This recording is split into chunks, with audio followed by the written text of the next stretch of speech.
శ్రీమాత్రే నమః.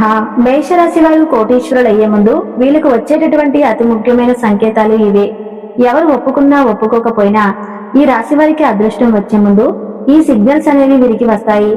అయితే ముఖ్యంగా ఈ రాశి వారికి మీ జీవితంలో అదృష్టం అనేది రావాలి అంటే గనక ఈ 3 పనులు మాత్రం చేయకూడదు.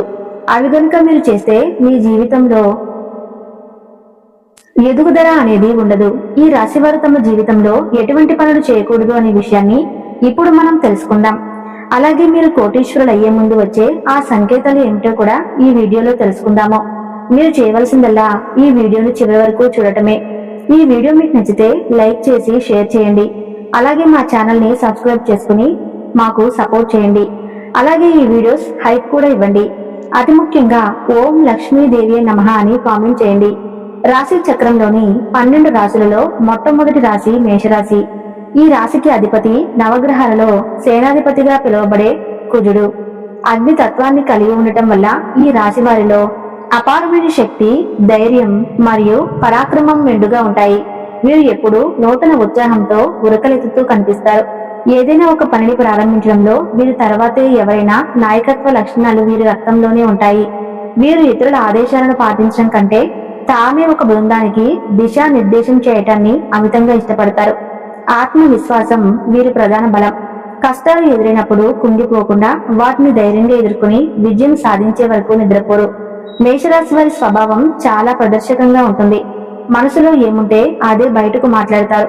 వీరు మాట తీరు ముక్కుసూటిగా ఉంటుంది. దీనివల్ల కొన్నిసార్లు ఇతరులకు మనస్తాపం కలగవచ్చు. కానీ వీరి ఉద్దేశం ఎప్పుడూ చెడుగా ఉండదు. మోసం, వెన్నుపోటు వంటి లక్షణాలు వీరికి అస్సలు తెలియవు. స్నేహానికి వీరు ప్రాణం ఇస్తారు. తమను నమ్ముకున్న వారి కోసం ఎంతటి సాహసానికైనా సిద్ధపడతారు. అయితే వీరిలో ఉండే అతిపెద్ద బలహీనత తొందరపాటు. పర్యవసనాల గురించి ఆలోచించకుండా నిర్ణయాలు తీసుకోవటం వల్ల కొన్నిసార్లు ఇబ్బందులు ఎదుర్కొంటారు. కోపం కూడా వీరిలో ఎక్కువే, కానీ అది క్షణికం మాత్రమే. నిప్పు కణికలా మండే వీరి కోపం కొద్దిసేపటికి చల్లబడి మళ్లీ మామూలు స్థితికి వచ్చేస్తారు. వీరు ఎవరిపైనా పగను పెంచుకోరు. క్షమించే గుణం వీరిలో ఎక్కువగా ఉంటుంది. వృత్తిపరంగా వీరు రక్షణ రంగం, క్రీడలు, వైద్య రంగం మరియు పరిపాలన విభాగాల్లో అద్భుతమైన ప్రతిభను కనబరుస్తారు. సవాలుతో కూడిన పనులు అంటే వీరికి చాలా మక్కువ. శారీరక శ్రమకు వెలవరు. నిరంతరం ఏదో ఒక కొత్త విషయం నేర్చుకోవాలనే తపన వీరిని అందరికంటే ముందుంచుతుంది. ఆర్థిక విషయాల్లో వీరు చాలా ఉదారంగా వ్యవహరిస్తారు. తమ దగ్గర ఉన్నదానిని ఇతరులకు పంచడంలో ఆనందాన్ని వెతుక్కుంటారు. అయితే భవిష్యత్తు అవసరాల కోసం ధనాన్ని పొదుపు చేయటం వీరికి కాస్త కష్టమైన పని. విలాసవంతమైన జీవన శైలిని వీరు ఇష్టపడతారు. కుటుంబ జీవితంలో వీరు తమ తల్లిదండ్రుల పట్ల, జీవిత భాగస్వామి పట్ల ఎంతో అనురాగాన్ని కలిగి ఉంటారు. తమ వారిని రక్షించుకోవడంలో వీరు ఎల్లప్పుడూ అప్రమత్తంగా ఉంటారు. జీవితంలో ఉన్నత శిఖరాలను అధిరోహించడానికి మేషరాశి వారి ఓర్పును, సహనాన్ని అలవర్చుకోవటం ఎంతో అవసరం. ఓటమిని అంగీకరించే నైజం వీరిని యోధులుగా తీర్చిదిద్దుతుంది. సమాజంలో వీరు తమకంటూ ఒక ప్రత్యేకమైన గుర్తింపును సంపాదించుకుంటారు. క్లుప్తంగా చెప్పాలంటే మేషరాశి వారు ఆత్మ గౌరవానికి ప్రాణం ఇచ్చే వ్యక్తులు మరియు సాహసానికి ప్రతిరూపాలు. వీరి జీవిత గమనం ఎప్పుడూ పురోగతి వైపే సాగుతుంది. ఇక అసలు విషయానికి వస్తే మానవ జీవితంలో ప్రతి ఒక్కరూ కోరుకునేది ప్రశాంతత, ఆనందం మరియు ఆర్థిక స్థిరత్వం. సామాన్యుడి నుండి సంపన్నుడి వరకు ప్రతి ఒక్కరూ తమ జీవితంలో ఎల్లప్పుడూ శుభాలు జరగాలని, అష్ట ఐశ్వర్యాలకు ఆదిదేవత అయిన శ్రీ మహాలక్ష్మి అమ్మవారి కరుణా కటాక్షాలు తమపై మరియు తమ కుటుంబంపై ఎల్లప్పుడూ ఉండాలని బలంగా కోరుకుంటారు. సకల సంపదలకు, సుఖ సంతోషాలకు మూలమైన లక్ష్మీదేవి తమ ఇంట్లో స్థిర నివాసం ఏర్పరచుకుంటే ఆ ఇంట్లో దారిద్ర్యం అనే మాటే వినిపించదని, శ్రీ సంపదలు వెల్లువలా వచ్చి చేరుతాయని భక్తులు ప్రగాఢ విశ్వాసం. దీనికోసం మనుషులు నిత్యం శ్రమిస్తూనే ఉంటారు. కఠోరమైన పూజలు చేస్తారు, వ్రతాలు చేస్తారు, ఎన్నో దేవాలయాలను సందర్శిస్తూ తమ భక్తిని చాటుకుంటారు.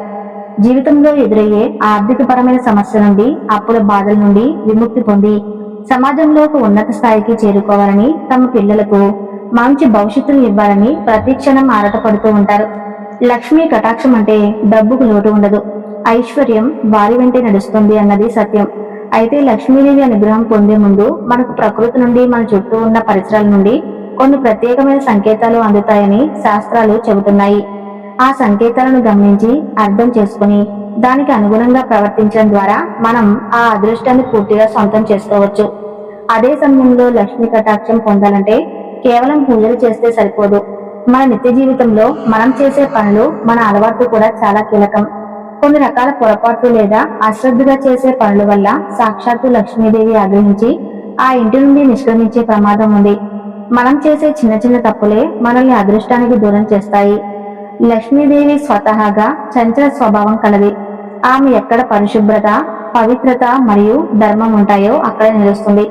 ఎంత కష్టపడినా చేతిలో డబ్బు నిలవటం లేదు అంటే దానికి ప్రధాన కారణం మన ఇంట్లో మనకి తెలియకుండానే మనం పాటించని వాస్తు నియమాలు లేదా ఆధ్యాత్మిక నియమాలే అయి ఉంటాయి. సిరి సంపదలు మన ఇంట్లో స్థిరంగా ఉండాలంటే, లక్ష్మీదేవి మన ఇంటిని విడిచి వెళ్ళకూడదంటే కొన్ని పనులను ఖచ్చితంగా మానుకోవాలి. అందులో ముఖ్యమైనది చీపురు వినియోగం. హిందూ ధర్మాల శాస్త్రం ప్రకారం చీపురును సాక్షాత్తు లక్ష్మీ స్వరూపంగా భావిస్తారు. ఎందుకంటే ఇది ఇంటిలోని దుమ్మును, ధూళిని, దారిద్ర్యాన్ని బయటకు పంపి ఇంటిని శుభ్రంగా ఉంచుతుంది. కాబట్టి చీపురును ఎప్పుడూ గౌరవించాలి. పొరపాటును కూడా చీపురును కాలితో తన్నకూడదు లేదా చీపురును దాటుకుని వెళ్ళకూడదు. ఇలా చేయటం లక్ష్మీదేవిని అవమానించడమే అవుతుంది. చీపురును ఉంచే ప్రదేశం విషయంలో కూడా చాలా జాగ్రత్తలు పాటించాలి.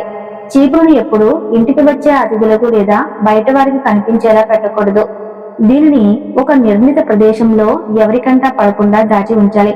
ముఖ్యంగా చీపురును ఎప్పుడు నిలబెట్టి ఉంచకూడదు. నిలబెట్టిన చీపురు ఇంటికి అరిష్టాన్ని సూచిస్తుంది మరియు అది దరిద్రానికి, గొడవలకు కారణమవుతుంది. ఇలా చేయటం అంటే శనిదేవుడిని ఇంటికి ఆహ్వానించినట్టే అని పెద్దలు చెబుతారు.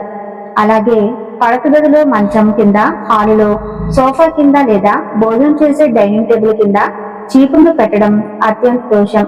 ఇలా చేయటం వల్ల ఇంట్లో సంపాదించిన డబ్బు ఏమాత్రం నిలకపోగా అనవసరమైన ఖర్చులు, అనారోగ్య సమస్యలు తలెత్తుతాయి. ముఖ్యంగా వంటగదిలో చీపురును ఉంచడం వల్ల అన్నపూర్ణాదేవికి కోపం వస్తుంది. తద్వారా ఆహార కొరత ఏర్పడే అవకాశం ఉంటుంది. ఈ రాశికి చెందిన వారు లేదా అదృష్టాన్ని కోరుకునే ఎవరైనా సరే ఈ చీపురు నియమాలను కూడా తూచా తప్పకుండా పాటించాలి. మరొక ముఖ్యమైన విషయం నీటిని వృధా చేయటం. జలమే జీవం మరియు జలం నుండే శ్రీ మహాలక్ష్మీదేవి ఉద్భవించింది. పురాణాల ప్రకారం క్షీరసాగర మదన సమయంలో సముద్రం నుండి లక్ష్మీదేవి ఆవిర్భవించింది. కాబట్టి నీటిని అనవసరంగా వృధా చేయటం అంటే సాక్షాత్తు లక్ష్మీదేవిని వృధా చేయటమే.